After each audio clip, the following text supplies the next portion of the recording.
great relationships seldom fail, but the bad ones do as they should. And if your partner's not helping you become a better person, then ending that relationship just might be the thing that does help you become a better person.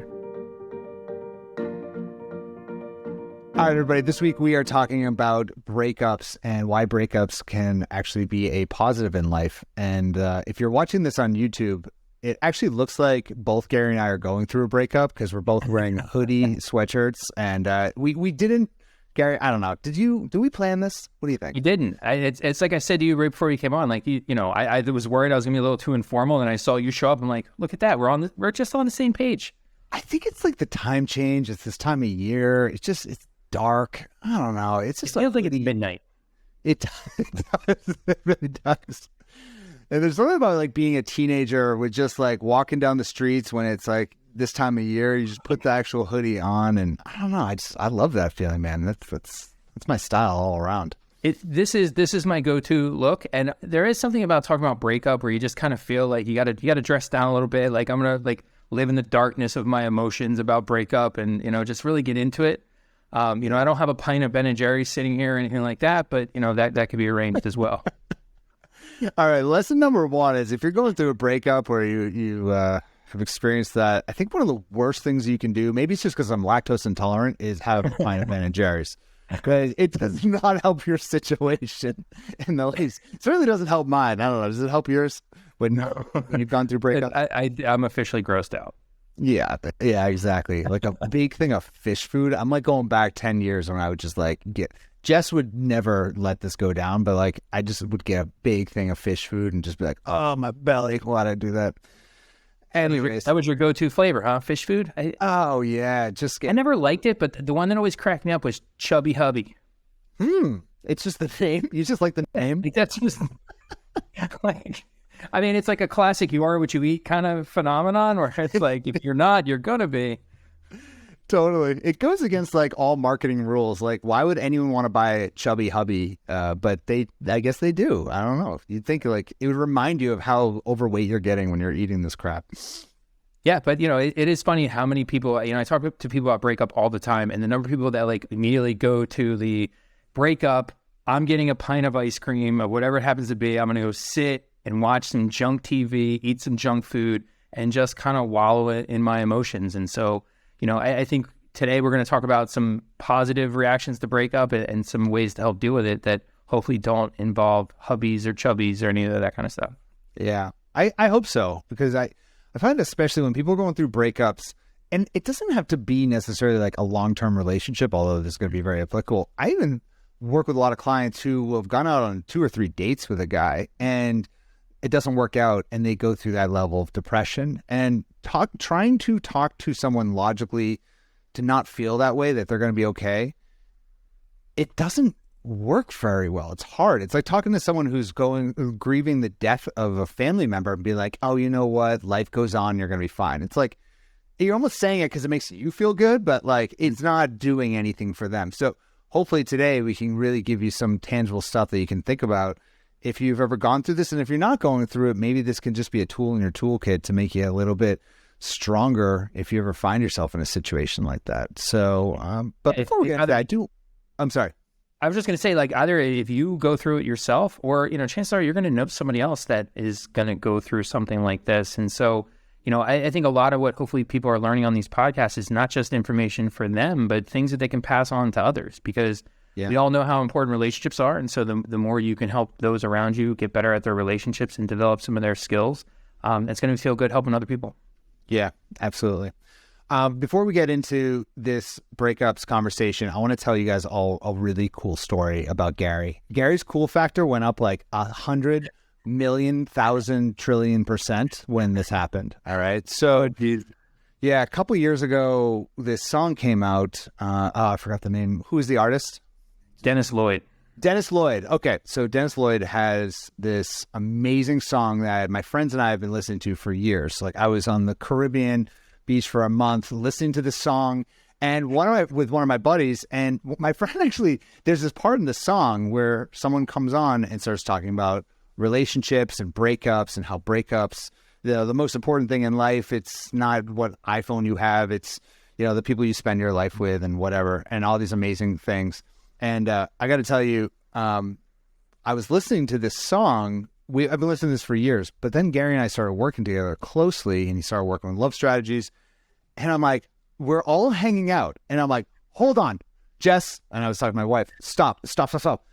I know who this is. And she's like, who? Like, who is it? And someone was like, is it Michael Scott from The Office? They thought it was Michael Scott from The Office. I'm like, nope, it's not. It's Gary. And what happened, Gary, you could tell a story. I don't know why I'm telling this story, but Gary, this guy, the DJ, who's like a huge deal, took a clip from Gary's TED Talk and put it in his song. And then, Gary, didn't you go to like the premiere for it? I went to the world premiere of the video. I went on stage with Dennis Lloyd to introduce the video, and in front of this like packed house full of people. It was a surreal experience. I mean, like, I knew Gary was cool, like, meeting him, but, like, he's also, like, an academic, so, like, there's, like, also, like, the lack of cool factor there. But then once this happened, I was like, he is untouchable. It's untouchable until, I don't know, like Taylor Swift. Taylor Swift, if you want some of my clips for your songs, I think that's the only way I could beat you at this point. The funniest thing about that whole experience is it started off with a lot of things, like how a lot of things start off in my life, like just me being like kind of stupid and naive, because I got an email from like Arista Records or Sony, like Sony Music, something like that, or it might have been both. And I was like, what is that? I mean, this is probably some garbage. And I think I deleted it at first.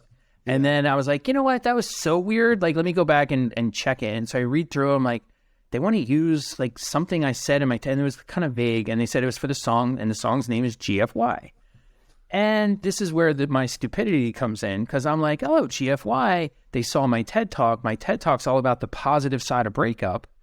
GFY clearly stands for good for you. Like, breakup can be good for you. Yeah. It all made sense. So I go back and forth on email. I never even bothered to like hear what the whole song was about. I this whole time assumed it was good for you until I signed and gave the okay to have this clip of my TED Talk put into this song. And then they send me the thing that was all finalized, and I play it. GFY does not stand for good for you. Why don't you say it, Gary? What's it stand for? Or do you need me to say it? It stands for go fuck yourself. Totally. Which, okay. And he's talking about his girlfriend, isn't he? Isn't that like... Yeah, it's like a bitter breakup. It's like, you know, he was mad about the breakup situation. And, you know, when I went on stage with him, and I actually have a video of this, but it's like he explains how he was like really devastated by the breakup, and he was like happened to like look through the internet for like how to get better, right? And so he found my TED Talk, and he's like, when I heard Gary talking about this, he's like, I started crying. He's like, every time I hear this part of the song, like of his talk, I cried. So he's like, I want to put it in my song. And I still, you know, this was all on the email, and then I ended up talking to him, and I still was like, really? Like, whatever. Okay, fine, sure. Yeah. But then you hear it, it actually fits pretty darn well. Like, it sounds like, I don't say this about myself ever, but it sounds pretty freaking badass. Like, it's cool. I cannot sing. Like, I got kicked out of chorus literally when I was in 4th grade. Like, Mrs. West was like, we do not need your talents here. You go back to the classroom. So the fact that I ended up in a music video, I mean, this thing has been viewed, I think, literally like a bajillion times. Yeah. Yeah, bajillion. If that's a word for, use that in your statistics class later tonight. Quadruple, but it's up there. It's like in the 5 millions or something. It's something. It's unreal. It's an awesome song. Definitely check it out. What do you say the name of the song and the artist again? It's GFY by Dennis Lloyd. And the video, the coolest thing about the video is it features a cat on a Roomba just kind of like going around. It's hilarious. And then they cut to me allegedly, but it's like some like ancient dude who is standing in for me because I wasn't able to fly out to be videotaped for it. Yeah, that's like super creepy, actually, having some weird guy stand in for you. It kind of threw me off. I'm like, wait a second, is that Gary? Right. It's not Gary.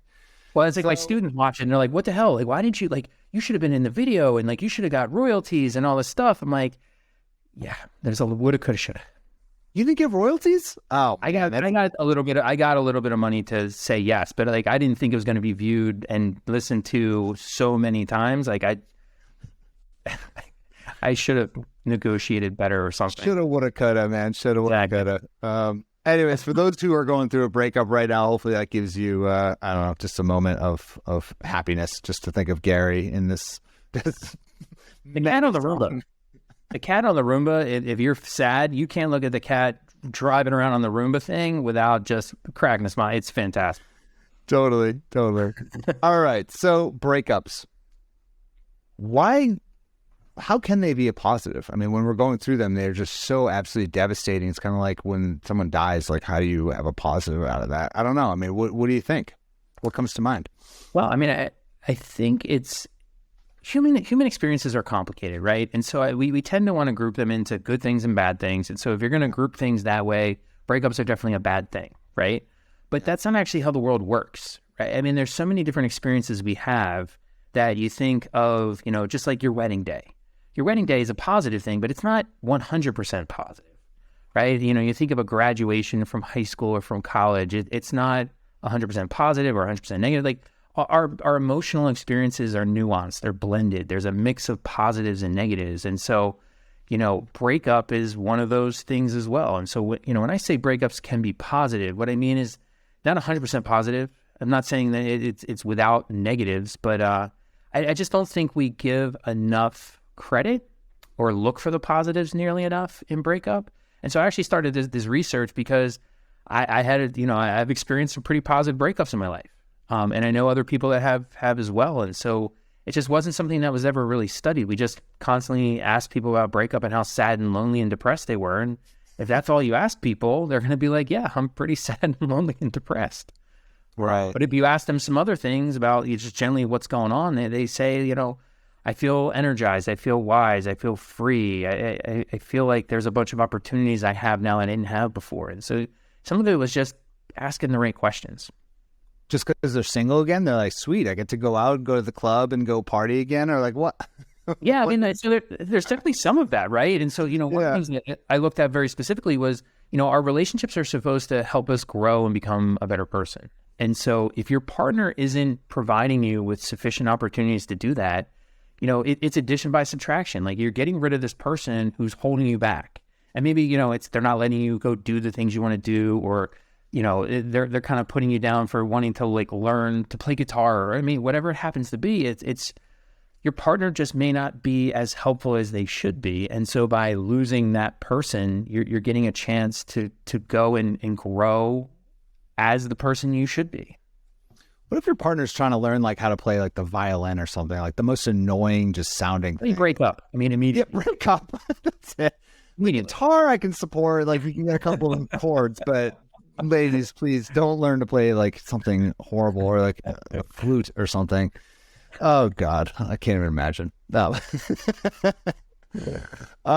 So when I use the comparison to the death of a family member, do you consider a breakup to be a grieving process? Like, do you go through the 5 stages of grief? How do you think about it?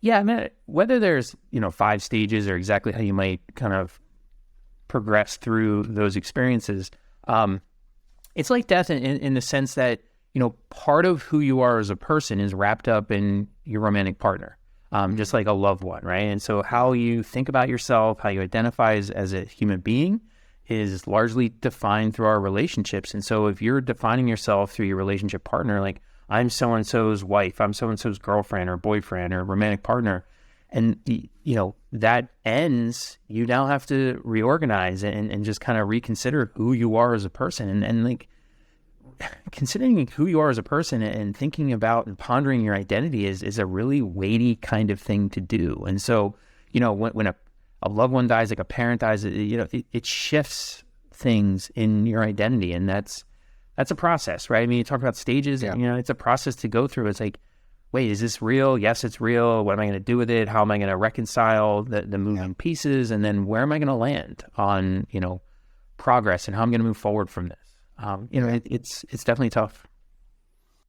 Yeah, I agree with everything you're saying. I also think it's definitely dissimilar in many ways, but it's similar in that the amount of time it takes to overcome grief varies from person to person, situation to situation. I think the same can be with breakups. Sure. Sometimes I feel like you come out of a breakup and you're like, oh my God, like that's like 3 days later, you're like, I feel great. I'm ready to go. And then other times, and this is really just a lot of anecdotal experience with our clients. Like I've had clients that have dated someone for 10 months and it ends.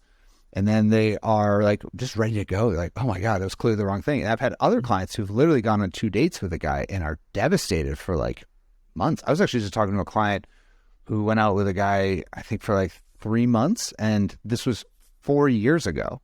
And she still can't get him out of her mind. Like she's still struggling, and she's struggling with having any type of personal growth from that. So it can just really vary from situation to situation and person to person and how you overcome that. Maybe the difference is just how well are people able to grow from the experience. I don't know. Yeah, I think, it's one of the things they say about grief is there's no one right way to grieve, and everyone grieves differently and everyone kind of has their own process. And I think that's kind of what you're hitting on here with breakup is that there's no magic formula. Like one of the most common questions I get asked in interviews about breakup is like, how long does it take before you're over that person and ready to move on? Yeah. And it's a really unsatisfying answer, but the answer is like, it depends. Like it depends. And what does it depend on? It depends on lots of different things.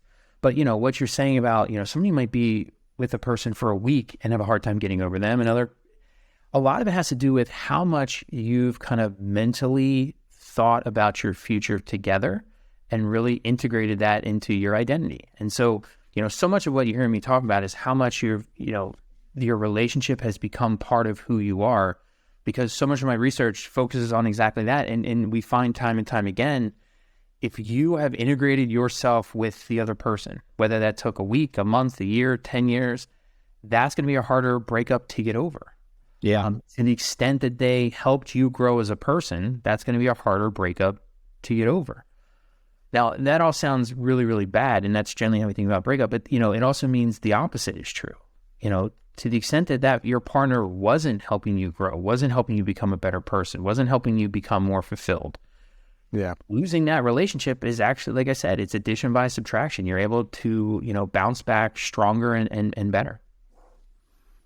Yeah, I can definitely see all those that about integration, your identity, and you definitely see how just the deeper you get in with someone, the longer you've been with someone, just your lives become completely intertwined. And certainly once you're married with a person, certainly once you have kids, and I can't even imagine what that type of a breakup would look like. I think that's important, but also I think there's some other factors as well. Just someone's overall emotional stability and their ability to deal with challenges in life. I think that there's some people who just haven't had many challenges in life, and that's the first major challenge they face, and they don't know how to deal with adversity. And I think that's one major factor. I think also someone's physical health, like ability to just like we kind of joked about Ben and Jerry's and eating ice cream, but it's like, can someone actually just pull it together and stay healthy throughout the process, exercise?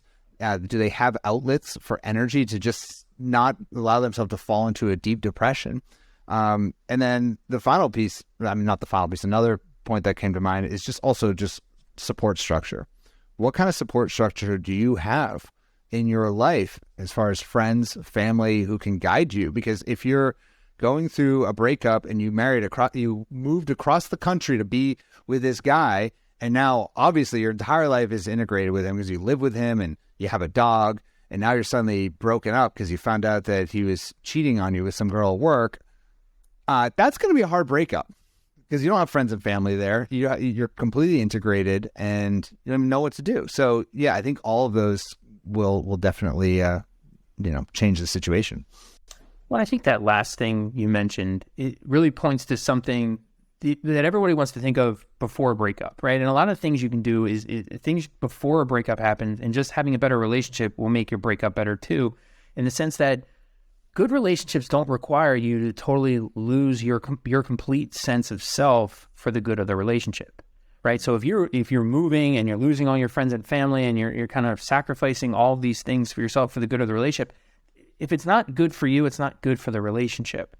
And so, if you find yourself in that situation where, the relationship becomes your whole life, it's the only thing, that's not ideal. Like some people have this romanticized notion that is true love, and it's not, right? You want to have a full, complete life with the relationship is a part of it. you need to be yourself, your partner. It's a me, it's a you, and an us. It's not only us, right? Like you still have to be your own person. And to the extent that you are, that will make a breakup, if it happens, easier, right? Some of the other things you mentioned, the emotional side of it, secure attachment. Like we had a whole podcast on attachment. Having a secure attachment, those folks deal with breakup better, right? I mean, they're better at transitioning. They're not as devastated. If you're insecure, particularly anxious, ambivalent, or preoccupied, breakup's really hard, right? I mean, it's hard. You can be with somebody for a week, and like you said, have some clients that are still having a hard time getting over those relationships 2 years later. And some of the other things you mentioned, like resilience and grit. Like you gotta be a little resilient. Like negative experiences, it happens, and so you have to be able to use those as pivot points and use those to get stronger instead of letting them completely take you down. Yeah. And I if you really do look back on your life, I mean, for me personally, my challenges are what define my most positive experiences ultimately. And it's a tough pill to swallow when you're actually going through it. But I remember certain moments in my life where even just outside of relationships, like when I was starting this company and I was just some kid 16 years ago in my early 20s who quit his management consulting job and was like, I'm going to become a dating coach. I'm putting up flyers around Boston, calling myself Hitch, and, I'm just embarrassing myself to an ungodly amount. And I think that it's moments like that that actually make you stronger because you realize that, once you get through it, you're like, well, if I got through that, I can get through anything. So that is what builds a lot of resilience, and it builds a lot of grit. And I think when you go through your first tough breakup, it's hard to realize that. But I think once you go through a couple of them, you can certainly start to learn and really grow from them. So yeah, I mean, it's breakups. So you think about it, it's something. It's a near universal experience. Like very few, if any of us, emerge from our dating lives unscathed. Like we all get broken up with. We all have breakups. I mean, it's part of growing up. It's part of being an adult. There's this really great quote from Ralph Waldo Emerson that I like that applies to breakup, and it's our greatest glory is not never failing, but in rising up every time we fail. Right. So it's not that you're breaking up feels like a failure at the moment, but it's something I say in the TED Talk is great relationships seldom fail, but the bad ones do, as they should. And so when your relationship is breaking up, it feels bad, but like it's only breaking up because it wasn't as great as you thought it was, right? So there's no great relationship really breaks up and fails. Like you might not believe that at the moment, but like there was a reason. And so the sooner that breaks up, the sooner you fail in that relationship, the sooner you can find the great relationship you really deserve. And it's not a bad way to think about it.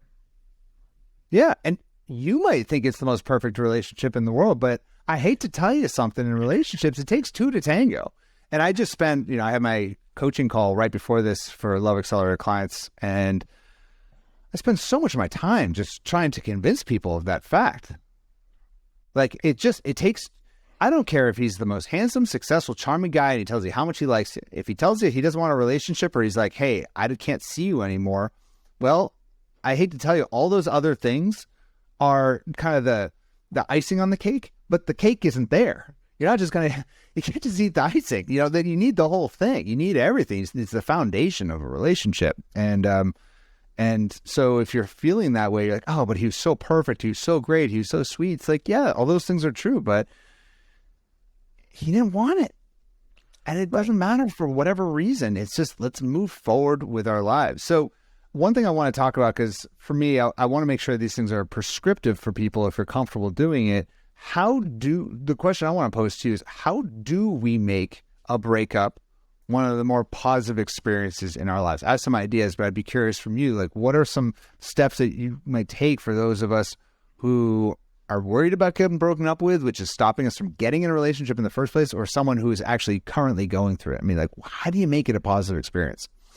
Well, I mean, I think there's a few things that you don't want to do, right? Like there's some things that people commonly feel like they want to do to make things better and easier that are just bad ideas, right? Yeah. And one of those is don't stay friends.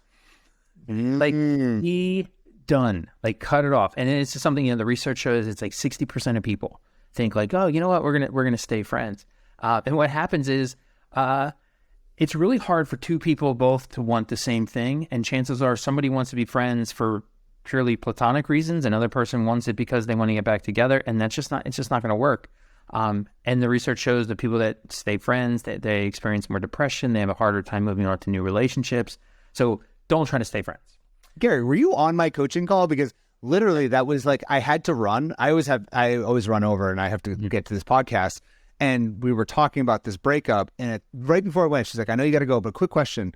Can I still be friends with him? And I'm like, no. And then I hang up and I leave. I'm like, no, you can't. You can't. It'll suck up all of your emotional energy. It doesn't work. And even if you are pretending yourself that you can be friends, you're not really trying to be friends. You're just hoping that he's going to come around and see you in a romantic lens. And he's going to be going around thinking you guys are actually friends. No way. Never happens. So, okay. Yeah. Don't be friends.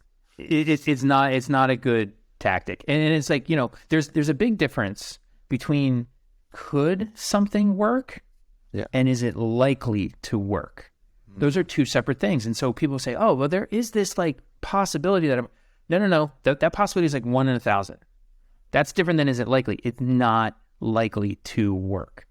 How about friends with benefits, like breakup sex? What do we think about that? Bad idea. Good, solid breakup, hookup. What do we think? Bad idea. Yeah, and I mean, the research on friends with benefits shows, you know, men and women in those relationships, again, are approaching those wanting different things. And so anytime you have any relationship where the two people are in that relationship for two separate reasons, you're going to have problems. Like, you got to be on the same page. You know, as you might predict, you know, the guys are in it for the sex and the women are there for the friendship, and hoping that it turns into something more. And the guy's like, no, this is pretty good. I'm fine with just this situation. Love it. Yeah, love this situation. Let's not change it. And I always say, like, a lot of these guys will be looking for the girlfriend experience, but they don't want to actually be your boyfriend. Like, they'll sleep with you, and they might even actually tell you some really intimate things and be vulnerable with you. And this can happen a lot when you're with your ex and you keep it casual. Like, you almost kind of go on as if you're still in a relationship, but all the same while you're not anymore. And he's probably going off and going on dates and meeting other women. And the moment that he meets someone else, you're gone. So it's just, or vice versa. It's just not setting anyone else up for success. So I think that's really good advice. And I think, you know, the other big don't that's related to all this is don't go back, right? Don't stay friends, and don't, you know, once your relationship gets to the point where you and your partner are, or at least one of you is like, this is over, this is done, it's done. Like, don't go back and say, oh, well, you know, in 2 months we'll get back together and we'll make it work this time. Those on again, off again relationships, I mean, the research shows repeatedly, we call them on again, off again, or cyclical relationships. All they end up really doing is prolonging the misery, because you kind of start on this roller coaster experience of like, oh, we're getting back together and it seems good. And then like you have another fight and it's like, nah, and, you know, just kind of back and forth and back and forth. Stop wasting your emotional energy there.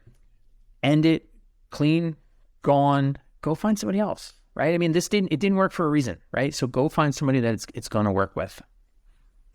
Those cyclical relationships, I never understood those. I mean, for me personally, like when I was done, or if someone was ending it with me or I ended it with them, like, I'm so done.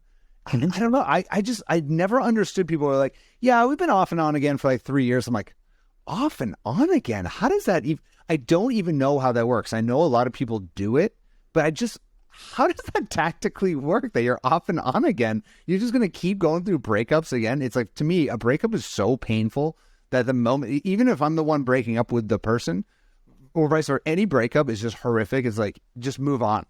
Get that person out. Like, move on with your life. So I never understood those ones. And I think a big part of it is it comes back to something we talk about in relationship synergy in the very first step, is like, you got the foundation to any good relationship is really knowing yourself well, being confident in that person, and really liking that person. Mm-hmm. So if you know yourself, you're confident in that person, and you like that person, I don't think you're going to tolerate these 3-year on again, off again. You're going to say like, you know what? Exactly what you said. We're done. Okay, fine. We're done. I wish that would have worked out. It didn't work out. I feel bad about that, but I also can go find somebody else. Like, I'm a good enough, confident enough person, qualified. Like, I'm going to be fine. And I think that's why, not only is knowing all that stuff, having that strong self foundation good for your relationship, it's good if your relationship doesn't work out. And so that's why, like I said in my program, it's step one, because that's really the most important thing. Yeah, I was praising Relationship Synergy. So Relationship Synergy is our coaching program at Love Strategies. It's created by Gary. He leads the program. It's amazing. It's for obviously people who are in relationships, but also those who are single and just want to learn more about relationships. And then my program is, of course, the dating program.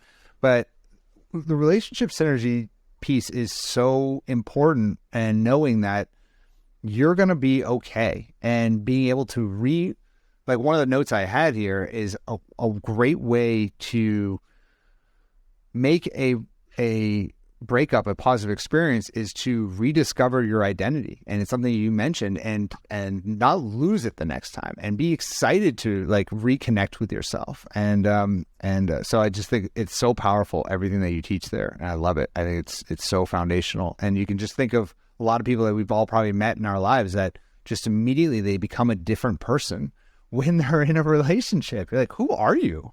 Like, I haven't seen you in 3 months. And now you're dating this new guy, and now you're like, I don't know, eating mushrooms and like going off into the woods. And by the way, not against any of those things, but like, I don't know, you used to be like a finance person living in Manhattan. So it's like, who are you? That happened in 2 months? I don't get it. Yeah. And this is something, I talk about in my TED Talk, and I've done research on it. It's like, after people break up, there's a lot of different ways you can go after breakup to make yourself feel better, right? And so one of it is like, kind of just get back to your old routine, right? Yeah. Another one is, I'm going to go and take on all these new and exciting hobbies and interests, and I'm just going to try a bunch of new stuff, become a new person, maybe try some mushrooms and do a little hiking. The other one that we had people do, one of these 3 types of activities. The last one was a rediscovery of the self activity, where we explicitly said to them, like, hey, in relationships, sometimes you don't get to do things that you really like, right? There was parts of you that you underemphasized or kind of diminished while you're in your relationship. And so now that you're not in that relationship, go take this time to go back to doing some of those things. Like, if you always liked hiking and your partner didn't like being out in the woods near bugs, like, this is a great chance to like go do some hiking again. And what we found was the people that did those rediscovery activities, they coped with their breakup better than the other 2 groups. And so, they were more positive about their breakup, so that they reported things like being thankful and empowered and confident and strong and energized. They reported more personal growth. They reported less loss of self. Like, they just overall were doing much, much better. And so kind of getting back to your question about like, how do you get better after a breakup? How do you make a breakup a positive experience? Like, that rediscovery of self piece is huge. And it goes back to what I said about the foundation piece, though, is like, try not to lose yourself so much in the first place. But, there's always going to be some sacrifices you're going to make along the way that, just now that you're not with that person, you don't have to make those sacrifices anymore. Like, they were a vegan, didn't like you eating meat, go have a big ass steak. Like, no, do that. Yeah. Like, whatever it was. What would be your reconnection? All right, let me guess what you would do if, God forbid, you and your wife broke up. I'm thinking you would go to like some baseball game and like drink beer with your buddies and just like hang out. What am I way off? I'm trying to think. Yeah. That's pretty good. That's pretty good. Yeah. It would definitely be like a sports related thing, or it would be like go like hiking long, like go sleep out in the woods kind of thing. Like go out and be in nature. Yeah. Yeah. For sure. Like it. So what would you do? What do you think? Any guesses? A lot of kite surfing. That's all I would do. I'm just go on a kiting trip. I'd go kite surfing all around the world a couple times in a row, and I'd be extremely sad. But it would be really fun. It would be fun. That'd be what I would do. So you can make it positive about anything. Luckily, Jess loves to travel as well, and she'll probably listening right now. She can come with me on that kite surf trip, which is great. So, do you hear that, honey? You hear that? We're going around the world kite surfing trip. That sounds fun. All right. So don't stay as friends. One thing I talked about is your health, maintaining your health, having your support structure. If you don't have a support structure, even leading out communities like we have in either my Love Accelerator program or your Relationship Synergy community is really, really important. And reconnect with your identity. Anything else that you feel is really important for making a positive experience? I think one of the big temptations is to check up on your former partner. Oh, yeah. Like cruise their social media, dare I say cruise by their house, like any of that kind of stuff. It sounds bad. The research shows all that stuff is bad. It kind of keeps you in the mental framework of the past relationship when really what you need to do is move on. That said, one of the things that we know too is like sometimes people, when they're feeling bad, they want to avoid feeling bad. So they try not to feel bad, right? They try to like block it out. And that's almost impossible, right? We just know with how we think about things. As soon as you tell yourself not to think about something, you automatically think about it. Like, think about a purple elephant right now. Right. I mean, like, don't think about it. That's how I'm supposed to do it. Don't think about it. Yeah, I was going to say the classic is like, do not think of a white bear. And like immediately you just did that. Do not think of your former partner. Do not think of kissing your partner. Do not think, and now that's all you can think about. And so, one of the things you just have to lean into it a little bit, feel bad. And one of the things that we know, and I've done some research on this too, is writing about your experience helps. Writing forces you to organize your thoughts, put things down on paper, kind of see it, process it a little bit. And the research shows you can write about all the negative stuff, and that stuff helps. That's going to make you feel better. So there's a bunch of James Pennybaker research on that. I did some stuff with Breakup, had some people write about the negatives and some people that I forced them to write about the positives. Like, hey, think about all the good things that came out of this. So now both of those groups did better with the breakup, but the positive group actually did even better. So that was the best. And we think that it's largely because people, when you're feeling sad, it's easy to feel sad. It's easy to kind of wallow in that. And it's hard to kind of snap out of it and then be forced to think about some of the good aspects. But these prompts basically force people to focus on some of those silver linings that were inherent in the process. And they kind of like, oh yeah, I do get to hang out with my friends more, right? I do get to go kite surfing all around the world. Like, look at that. Ooh, now you're feeling to me. Yeah. I also think one thing I talk a lot about, because sometimes we have clients that it's time to break up with a guy that they've been seeing. And the first thing I say is if they decide that that's the path forward, I never tell a client to break up. They have to make that decision. That is not something I feel like a coach should really be imparting on someone. But if they do make that decision, I say, okay, first thing to do, post in the community and explain why you're doing it, and do it before you break up. And what you can have, this is basically a moment in history that you can reflect back on when after you break up with him, he's begging to take you back, or he says he's going to change, or a week later you're feeling lonely, or you're feeling horny, or whatever it is. You can reflect back on that, take a look at it, be like, no, that's not going to be good for me. And just having that piece down for you, I think, is really important to just hold you disciplined throughout the process. Yeah, it's what we call a commitment device, right? It's something that kind of like you go on the record of saying like, this is what I'm doing and why I'm doing it, and then it's out there and you can't take it back. And so, it's always there, and we don't want to go back on our word. And so you make that kind of stuff public, it's tough to retreat and double back. Yeah. Create a commitment device. You have all these fancy schmancy words. I love it. That's fantastic. Can we create like a commitment device? I feel like that should be like a contraption of sorts. Like a Chinese, I feel like it's like a Chinese finger torture that you can't get out. All right. On that note, we're going to create a Chinese finger contraption as our commitment. So for those of you who are going through a breakup, just know that you're going to get through it, and lean into your identity. Please follow these strategies. And I assure you, it doesn't feel like it right now, but in 1 year, 2 years, 3 years down the line, you're going to look back at this time. It's actually an incredible moment in your time to grow and just learn a lot about yourself and a lot about relationships. So, Gary, anything else you want to add to this conversation? I just really want to underscore that idea that, great relationships seldom fail, but the bad ones do as they should. And if your partner's not helping you become a better person, then ending that relationship just might be the thing that does help you become a better person.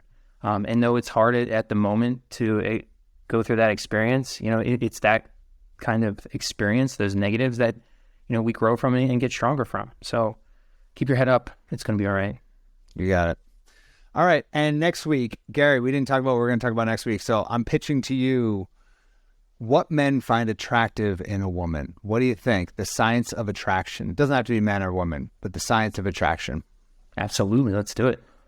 Ooh, that's going to be a fun one. All right. So make sure you subscribe, like, all that good stuff. And Gary, so excited for next week. That'll be great. Thanks so much, man.